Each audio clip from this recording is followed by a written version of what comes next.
বিদেশে গিয়ে ভাগ্য খোলেনি কুমিল্লার শরীফুল ইসলামের, উল্টো বেড়েছে ঋণের বোঝা। সেই বোঝা মাথায় নিয়ে মাস দুয়েক আগে ঢাকায় শুরু করেন সবজির ব্যবসা। তার পুঁজি মাত্র ৩,০০০ টাকা। টাকা মার খেয়েছি তো ৫ লাখ টাকা, এই জন্য আইয়া ৩ মাস বেকার বসেছিলাম। ৩-৪ টাকা সবজি নিয়ে এখন ডেইলি ৫০০ টাকা ইনকাম, ইনশাল্লাহ মোটামুটি ভালোই আসছে। সম্প্রতি আলু পেঁয়াজ সহ অধিকাংশ শাকসবজির দাম কমায় রাজধানীতে বেড়েছে শরীফুলের মতো ভাসমান ব্যবসায়ীর সংখ্যা। একই কারণে সামর্থ্য বেড়েছে ফুটপাত কিংবা পাড়া মহল্লার হকারদেরও। তারা জানান, দিনে ১,০০০ টাকা আয় করতে আগের চেয়ে পুঁজি কম লাগছে অন্তত ৭০%।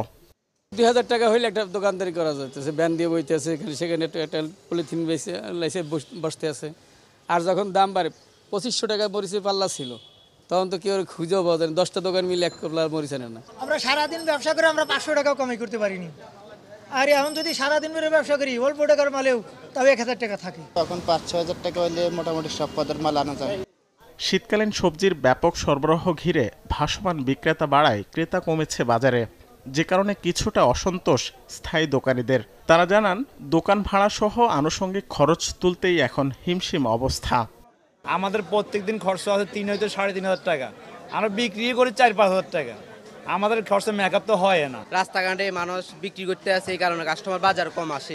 এখন সব জায়গায় পাওয়া যায়, যখন ৮০-১০০ টাকা দিয়ে হয় তখন সব জায়গায় পাওয়া যায় না, তখন বাজার মুখী হয় কাস্টমার।